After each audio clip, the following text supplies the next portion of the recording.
C'est quel verset? 43. Ok. Bienvenue à tous. Donc nous allons lire un verset du Srimad Bhagavatam. Premier chant, 14e chapitre, verset 43. Om Namo Bhagavate Vasudevaya.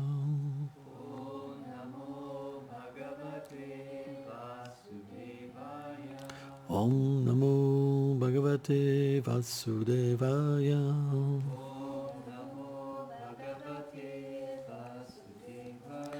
Om Namo Bhagavate Vasudevaya.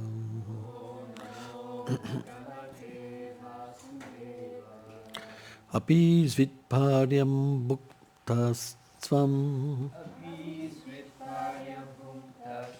Sambhojam Vridam Balakam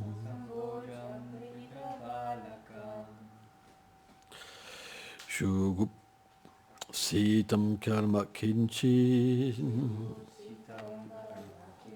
Kitavam Namyam Akshamam.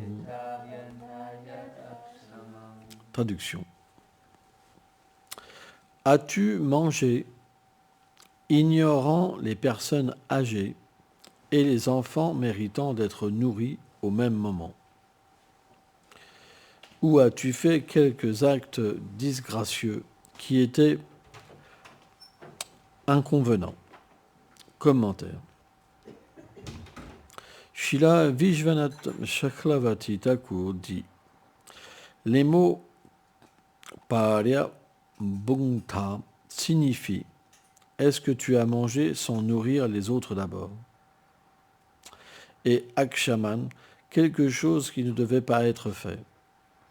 Il est du devoir d'un chef de famille de distribuer de la nourriture aux personnes âgées et aux enfants de la famille, aux brahmanas, aux invalides et à tous ceux qui ont faim, avant que lui-même ne mange.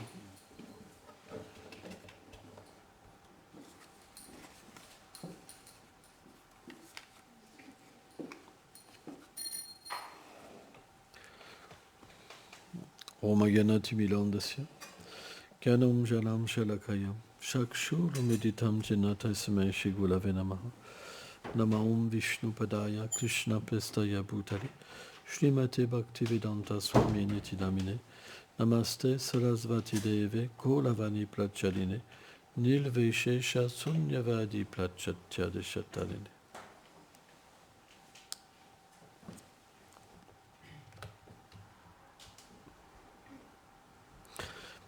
Il y a différentes règles qu'on doit observer dans la vie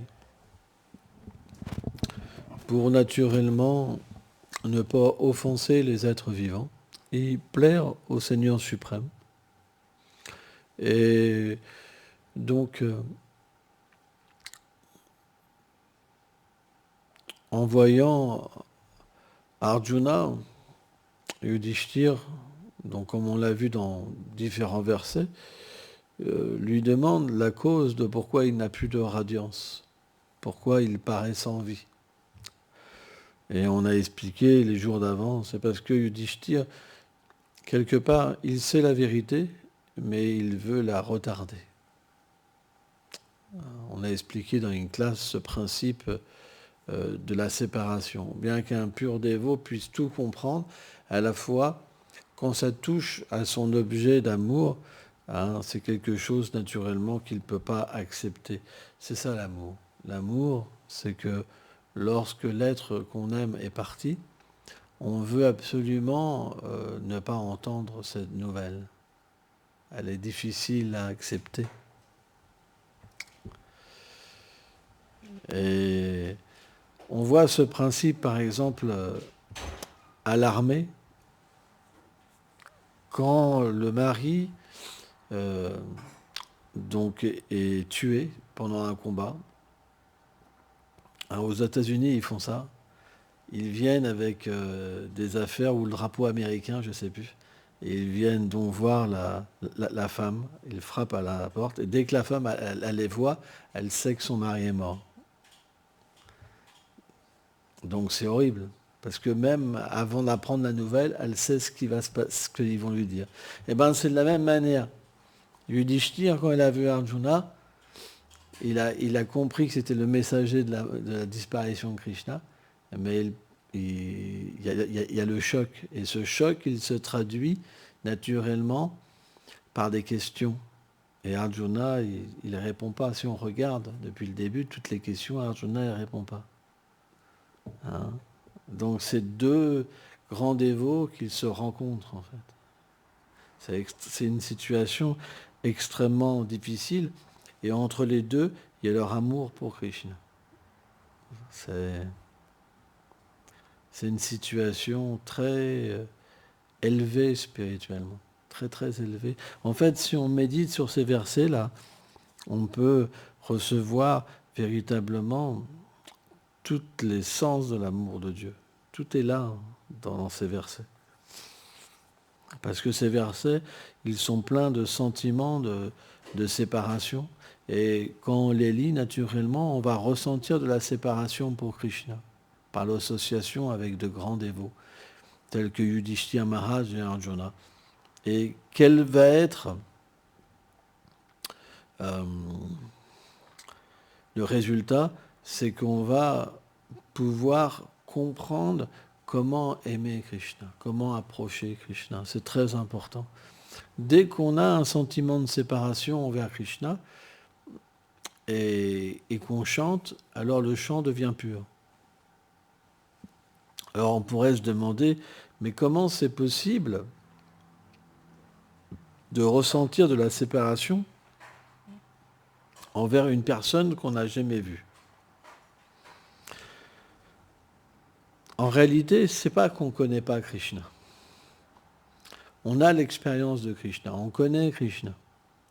Mais cette relation, elle est momentanément recouverte.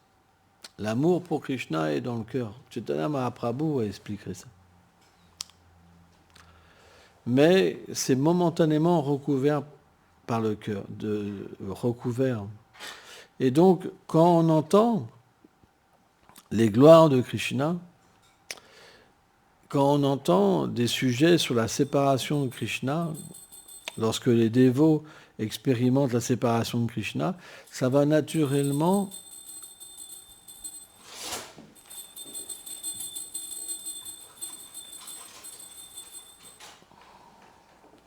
nous rappeler cette relation. Et lorsque ce rappel est fait, on ressent un sentiment d'amour pour Krishna, une séparation. Et dès qu'on ressent ça, on sent naturellement une proximité avec Krishna, une relation avec Krishna, directement.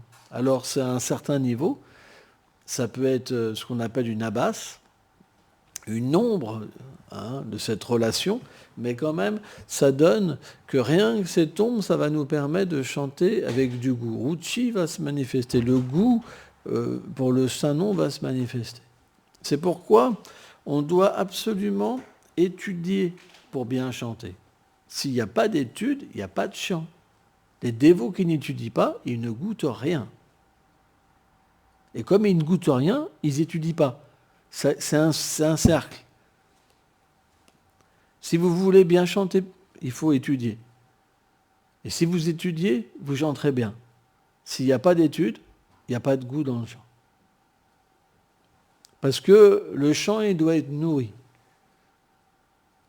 Même votre intelligence, ça doit être nourrie. En fait, quand vous lisez, vous nourrissez votre intelligence. Et vous domptez votre mental. Quand votre mental veut vous emporter quelque part, l'intelligence, elle va naturellement contrôler les pensées, les pulsions du mental, au mental. Si le mental est contrôlé, les sens sont contrôlés. Dans la Bhagavad Gita, Krishna dit, supérieur au sens, il y a le mental. Supérieur au mental, il y a l'intelligence. Et naturellement, supérieur à l'intelligence, l'âme. Mais quand l'âme, elle est endormie, elle ne peut pas s'exprimer à un état conditionné. C'est les trois gunas qui s'expriment, pas l'âme. Vishwanath Chakravarti explique ça. En fait, l'âme, elle est comme endormie. Quand vous dormez, en fait, toutes les impressions matérielles que vous avez eues des vies passées, elles se mélangent comme un rêve. Prabhupada explique, si vous voyez une montagne et de l'or, alors vous pouvez rêver d'une montagne d'or. Ou si vous voyez un nuage et une montagne, vous rêvez qu'un nuage va porter une montagne. Mais c'est complètement absurde. Vous comprenez qu'un nuage porte une montagne. Et pourtant, le rêve va nous amener dans une dimension qui n'existe pas, qui existe sur l'imaginaire. Or, de la même manière, lorsqu'on nourrit l'étude, quand on nourrit l'intelligence par l'étude, l'étude va nous permettre d'avoir des impressions de réalité. Quand les impressions de réalité sont là et qu'on rentre en contact avec ce qui est faux, on peut discriminer ce qu'on doit accepter et ce qu'on doit rejeter. Donc si on n'étudie pas, à un moment, on ne sait plus comment agir correctement. Parce que l'influence de l'énergie matérielle est très subtile, surtout l'ignorance. Et l'ignorance fait qu'on oublie les Écritures, on oublie comment bien agir, et la passion va nous faire créer en nous-mêmes une façon d'agir indépendante des lois qui sont propices à l'élévation spirituelle. Et graduellement, sans l'étude, on se mixe de plus en plus, et on accepte des choses qu'on n'aurait jamais acceptées avant. Et même un dévot, 20 ans après ou 30 ans après, il peut, en abandonnant l'étude, graduellement mixer sa vie jusqu'à chuter. C'est très subtil. Si vous n'avez pas d'étude, vous ne pouvez plus comprendre les choses telles qu'elles sont. Donc, l'étude permet de nourrir la vie spirituelle. C'est très important. Alors vous pourrez me dire, oui, mais j'ai pas de temps pour étudier. Tout le monde a un petit peu de temps. Si on regarde combien de temps on passe parfois à parler avec quelqu'un dans un couloir, c'est des moments en fait qui sont sacrés. Et surtout, finalement, on regarde que tout ce temps qu'on a passé avec certaines personnes aujourd'hui qui ne sont plus là, on aurait pu les utiliser autrement. Alors, ce n'est pas qu'il faut devenir impersonnel, où on voit, par exemple, les dévots qui sont dans le couloir comme des ennemis.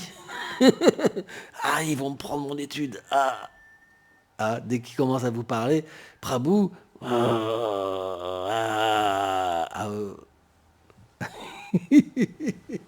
vous comprenez le mécanisme. Mais on doit intelligemment être bien élevé, agréable, mais aussi savoir dire, bon, Prabhu, excuse-moi, là, il faut que je fasse quelque chose aussi.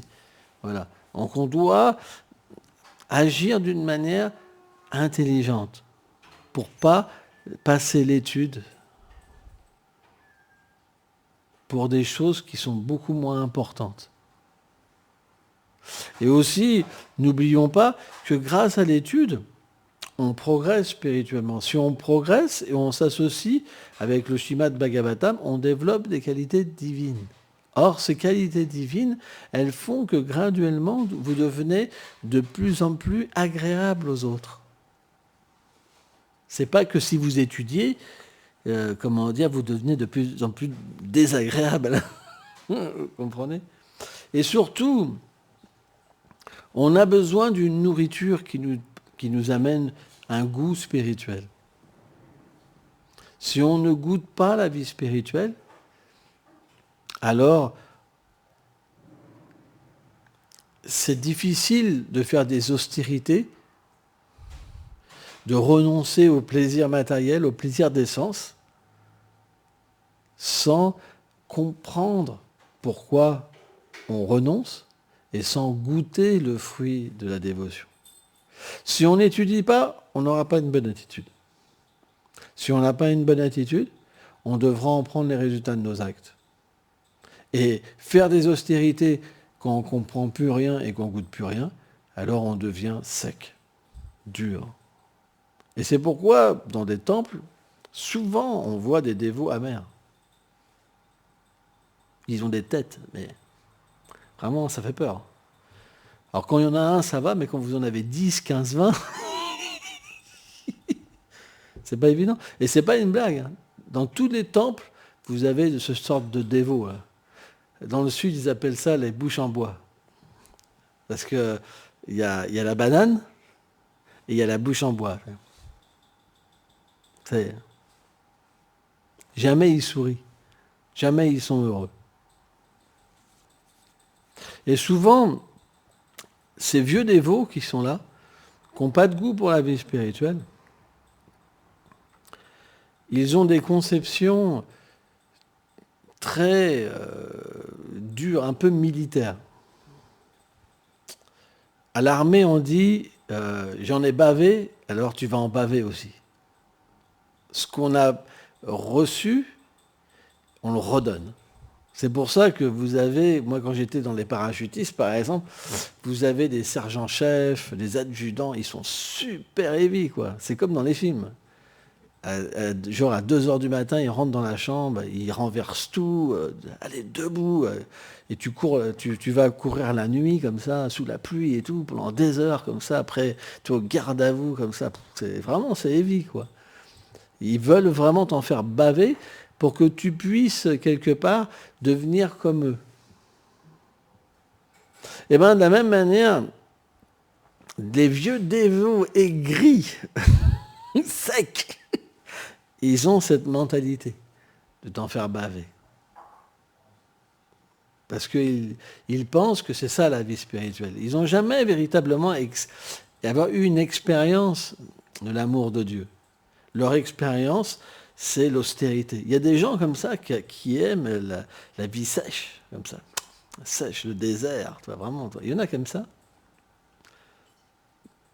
Et pour ces gens-là, naturellement, la vie, elle doit être vraiment austère. Hein.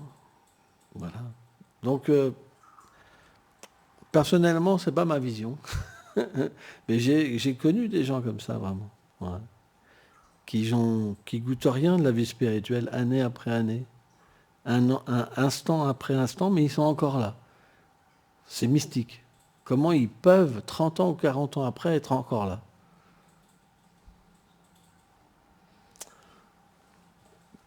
C'est parce qu'il y a des actes pieux quand même dans les vies passées.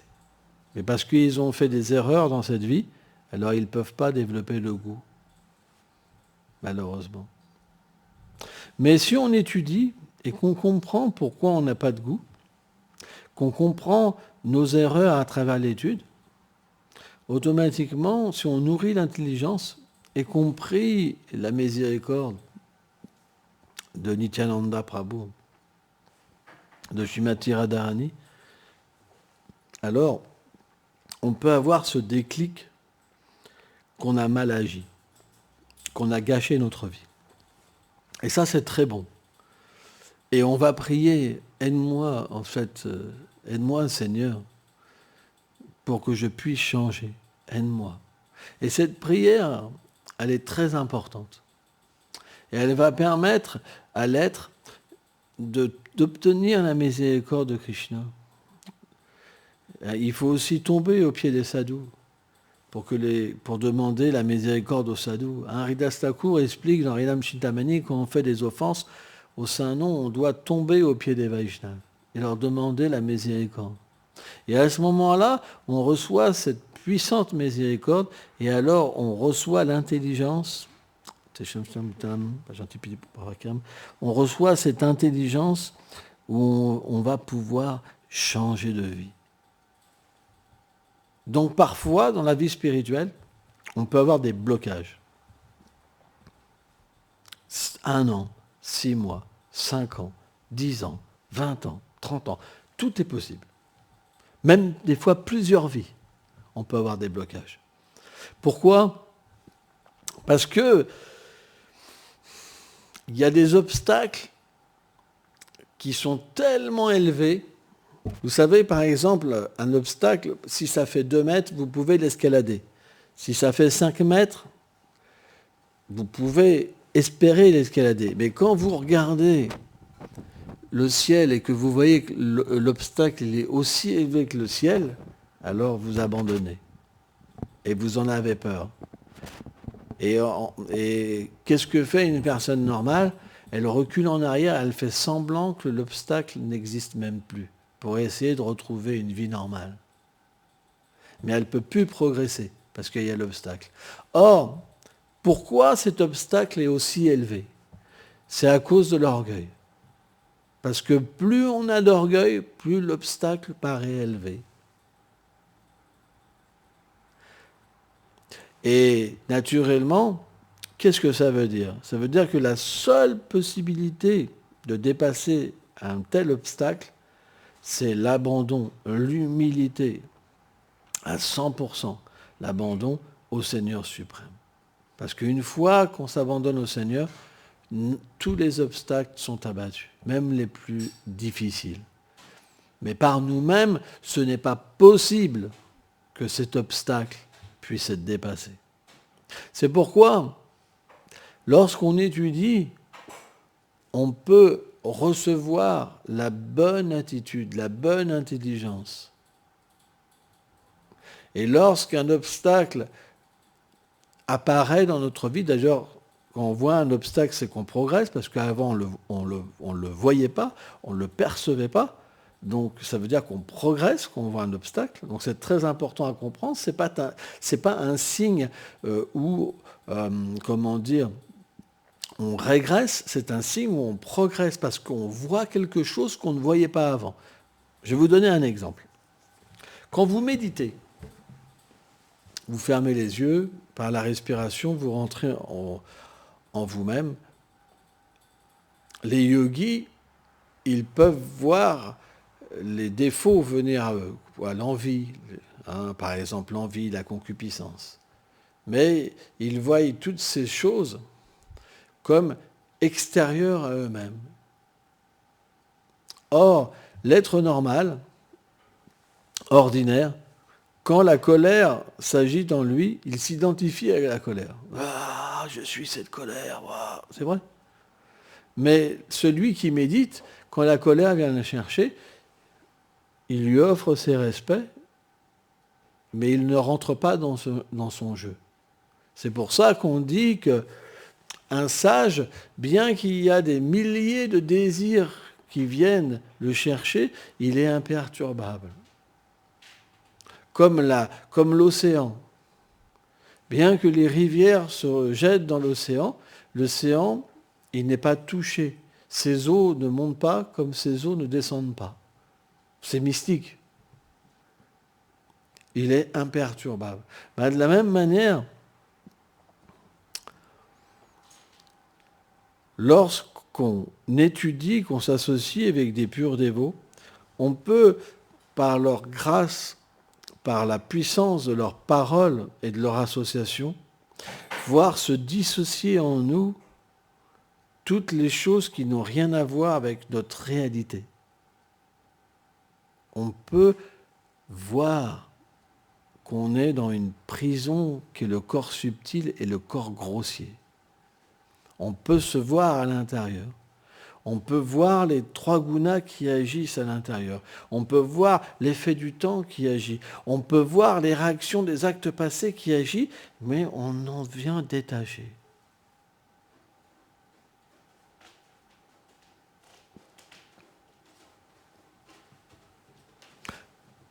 Krishna explique ça dans la Bhagavad Gita.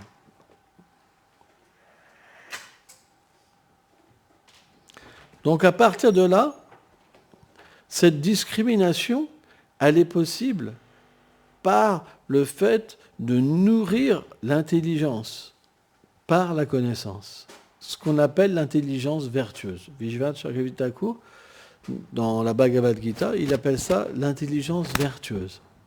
Parce qu'il y a l'intelligence vertueuse, l'intelligence passionnée, l'intelligence dans l'ignorance, selon l'influence qu'on reçoit des trois gunas. Bien sûr, on n'est jamais influencé que par un guna, mais c'est un mixte. Mais quand l'intelligence devient véritablement maîtrisée à travers les Écritures, et qu'elle n'agit simplement qu'à travers les Écritures, on la dit vertueuse.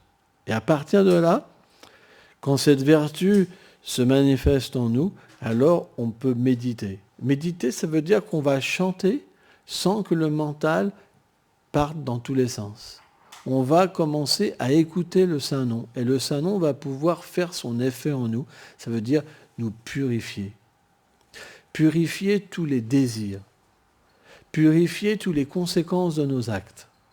Et finalement, le Saint-Nom va briser la chaîne du karma. À partir de là, l'être vivant peut véritablement méditer sur la forme du Seigneur, ses attributs et ses divertissements. Mais à la base, il faut de la connaissance. S'il n'y a pas de connaissance, tout ça, ça ne vient pas. C'est très important à comprendre.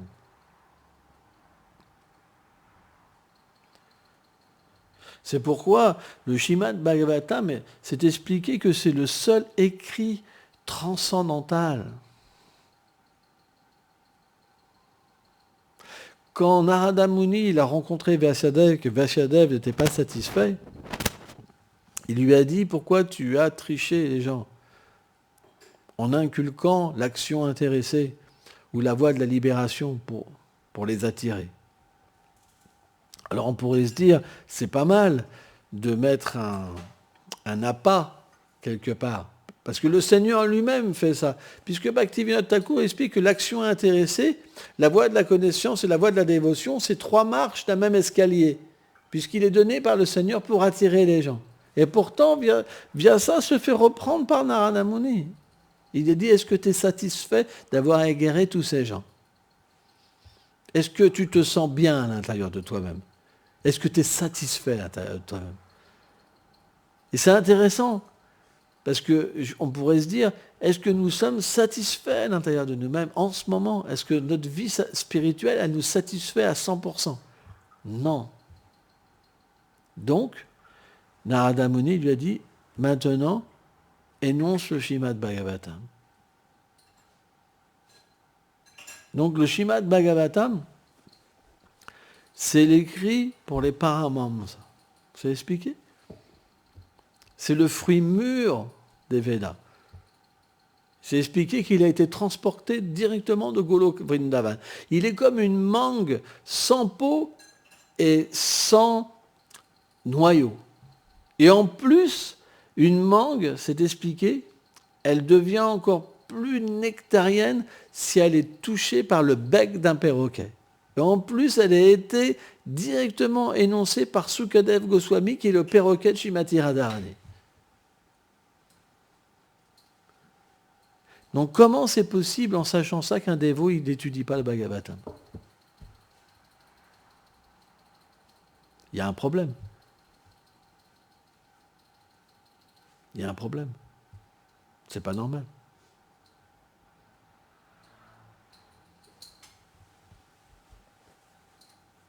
On doit étudier. C'est une instruction de nos acharyas. On doit étudier. Les maîtres spirituels, ils écrivent des livres. C'est pas pour les ranger dans la bibliothèque. C'est pour que les disciples les étudient. Si le maître spirituel, il écrit des livres et les disciples les étudient pas, c'est une mascarade. C'est pas des disciples. C'est pas possible. Ils ne sont pas disciples. Ils ne peuvent même pas apprécier la mission du gourou. Ils ne peuvent même pas apprécier le cœur du maître spirituel. Ils sont insensibles. Ils sont juste axés sur eux-mêmes, sur leurs problèmes. Mais regarder sa propre souffrance tout le temps, ça ne mène pas à se libérer. Il faut injecter quelque chose à l'intérieur de nous-mêmes pour sortir de la souffrance. Il faut injecter de la transcendance, de la félicité spirituelle. C'est quelque chose de très important à comprendre. Si vous n'étudiez pas, il n'y aura pas de progrès. Vous serez comme un biscuit sec. Et vous apporterez simplement des problèmes aux autres. Vous serez une source de perturbation pour la communauté. Vous ne pourrez pas être satisfait. Vous ne pourrez pas comprendre pourquoi quelque chose vous arrive. Tous ceux qui ont ce problème de pensée, qui sont rejetés, c'est qu'ils n'étudient pas avec profondeur. Corriger un livre, ça ne veut pas dire étudier. Il y en a ici, par exemple,